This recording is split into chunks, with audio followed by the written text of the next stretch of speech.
ध्यान देना, कई कई निंदिता है, कई कई निंदिता नहीं साहब, कई कई वंदिता है, वो वंदन करने योग्य है। क्या कई कई को नहीं पता है कि मैं यह सब जब करूंगी तो परिणाम क्या होगा? अरे जिस कई कई ने भरत को जन्म दिया है, अपने बेटे के स्वभाव को नहीं जानती?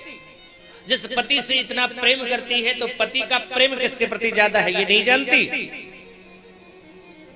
जब कई कई ने वरदान मांगा था, अयोध्या की महिलाएं उन्हें कहती है, सुन ले कई कई, अभी भी समय है, बनना बिगड़ने से बचा ले, वरना तू जो कर रही है ना, सुन ले उसका परिणाम क्या हुआ। सिय की पिय संग परिहरि ही, सीता नहीं रहेगी और लखन की रही है धाम, लक्ष्मण रहेंगे क्या? और सुन ले, राज की भूमि जब भरतपुर, क्या भरत राज्य सत्ता स्वीकार कर लेगा? और नृप के जी ही बिनु राम, राजा क्या जीवित रह पाएंगे?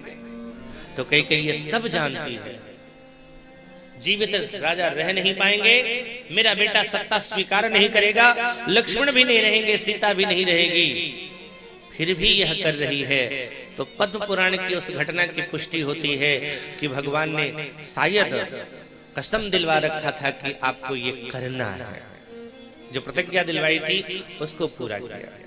कई कई ने सोच लिया था साहब, कई कई जब तक तू खुद को नहीं मिटाएगी तब तक राम जैसे कल्प वृक्ष का जन्म नहीं हो पाएगा। एक बात का और ध्यान रखना, माँ किसी को भी कहा जा सकता है साहब, लेकिन जननी सबको नहीं कहा जाता है। जननी किसे कहा जाता है? जिसने जन्म दिया हो, जो जना हो ना, वही जननी कहलाती है। पर कई कई को एक बार नहीं कई बार भगवान राम ने जननी कह करके संबोधित किया है। सुनु जननी सोई सुत बड़ भागी, जो पितु मातु च बचन अनुरागी, तनय मातु पितु तोष निहारा, दुर्लभ जननी सकल संसारा।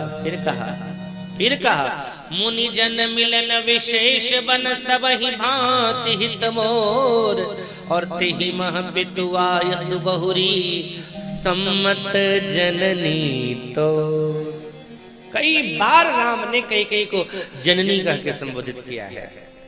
भले ही सीतापति राम को जन्म देने वाली कौशल्या है, लेकिन राम राज्य की स्थापना करने वाले राजा राम को जन्म देने वाली साहब ये कई कई ही है। अगर कई कई ने त्याग न किया होता, कई कई ने यह न किया होता तो राम आज बनते नहीं। कई कई को लगा कई कई जब तक तुम खुद को नहीं मिटा लोगी, मिटाना ही तो हुआ साहब, जीवन भर वैधव्यता लेकर के जी, समाज से तिरस्कृत होना स्वीकार कर लिया, समाज से बहिष्कृत होना स्वीकार कर लिया, अपने पुत्र भरत से भी अपमानित होना स्वीकार कर लिया, लेकिन राम को बना करके छोड़ा साहब इस कई कई। इसलिए कई कई निंदिता नहीं है। भगवान भी कहते हैं दोष देहि जननी जड़ते, फिर वहां जननी कहा, दोष देहि जननी जड़ते, जिन गुरु साधु सभा नहीं से। जो सत्संग नहीं करता है वही कई कई को दोष दे सकता है। पर पता नहीं आज क्या कई कई मैया ने कर दिया है, कुछ समझ में नहीं आता है साहब। आज साधारण नारी भी वो काम नहीं करेगी जो कई कई ने किया है। पति की लाश पड़ी हुई हो, बेटा मायके से आया है, कोई माँ सोने की थाल में आरती सजा करके आरती करने जाएगी अपने बेटे को? रो लेगी साहब, बिलख लेगी, लेकिन आरती तो नहीं करेगी अपने बेटे को। लेकिन कई कई ने आरती सजाई। शायद लगता है सत्ता पाने के लिए दो चार लोग मरते हैं, कोई दिक्कत नहीं। आरती उतार रही थी भरतलाल जी की, और कई कई के साथ में खड़ी थी भरत की पत्नी मांडवी। भगवान भरत भैया की निगाह उस मांडवी पर पड़ी और देखा क्या, भरत दुखित परिवार निहारा। परिवार का तात्पर्य है मांडवी से। मांडवी को देखा भरत भैया ने दुखी, जिसका पति 12 वर्ष के बाद लौट करके आया हो वो पत्नी दुखी रहेगी, उसे तो खुश होना चाहिए था। भरतलाल जी को लगा कि 12 वर्ष के बाद मैं लौट करके आया हूं, ये मुझे देख करके खुश नहीं हो रही है।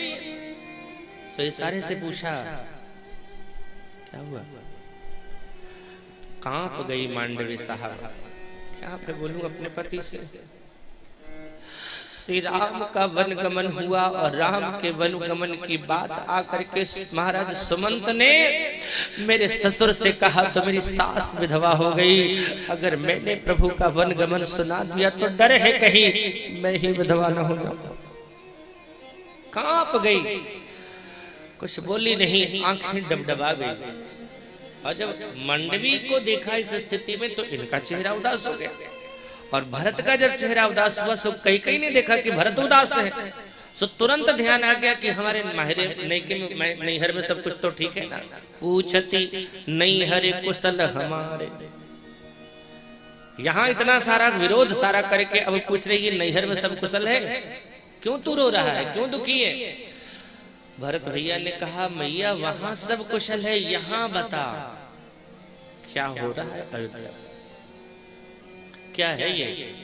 और तब कई ने कहा तात बात में सकल संवारी, मैंने सब संभाल लिया है। मंथरा बिचारी ने कुछ सहायता की है, बिचारी बना दिया, खुद आगे हो गई। शायद कई मैया को ऐसा लग रहा था कि जो भरत को मैं देने जा रही हूं ना, तो वो मुझे प्रेम करने लगेगा ज्यादा। और अगर पता चलेगा कि मंथरा ने ये दिलवाया तो कहीं मंथरा से ज्यादा लगाव ना हो जाए, तो इसलिए मंथरा को पीछे कर दिया। तात बात में सकल संवारी, भई मंथरा सहाय विचारी। अगर कई मैया को ऐसा लगता कि भरत ऐसा करेगा तो पहले मंथरा को आगे कर देते, लेकिन खुद आगे हो गई। मंथरा ने कुछ सहायता करी। फिर कहते हैं कि कुछ काज ब्रह्मा ने बीच में बिगाड़ दिया। क्या? भूपति सुरपति पुर पग धारे, सुनते ही तात तात हा तात पुकारी, हे तात मेरे पिता मुझे अनाथ करके चले गए, जाने से पहले एक बार मुझे बुला लिया होता, मेरे हाथों को अपने हाथ में लेकर के प्रभु राम के हाथों में सौंप दिया होता और कहा होता भरत भले ही मैं जा रहा हूं इस संसार से, लेकिन आज से तेरा पिता तेरा बड़ा भाई राम है, मुझे अनाथ करके क्यों चले गए? और ऐसा कह करके जब रोने लगे, रोते रोते भैया भरत ने पूछ लिया मां कई से, कह पितु मरण हेतु महतारी, पिता के मरने का कारण बता दो, क्योंकि पिता तो मरने योग्य नहीं थे, अभी स्वास्थ्य भी खराब नहीं था। फिर पिता का मरण क्यों हुआ, कैसे हुआ? तब तुलसी बाबा ने जो कई को शब्द कहा है, आश्चर्य होता है सुनकर के। आदि हुते सब आपन करनी, और कुटिल कठोर मुदित मन बरनी। कई को कुटिल कह के संबोधित किया है, कुटिल कठोर मुदित मन बरनी। उस कुटिल कई ने मुदित मन से सब कुछ कर वर्णन करना शुरू कर दिया। श्री राम को वन गमन कराते समय राम को वन जब भेजा है कई ने, तब तुलसी बाबा ने नहीं कहा कि कई कुटिल है। मंदमती गुहराज ने कहा था, लक्ष्मण भैया ने डांट दिया था, कभी खुद नहीं कहा कि कई कुटिल है, लेकिन आज उन्होंने कहा कि कई कुटिल है। क्यों? राम को वन भेजते समय कुटिल नहीं, लेकिन मेरे भरत को दुख देने वाली है। राम को दुख देने वाली तो नहीं है, लेकिन मेरे भरत को दुख देने वाली है।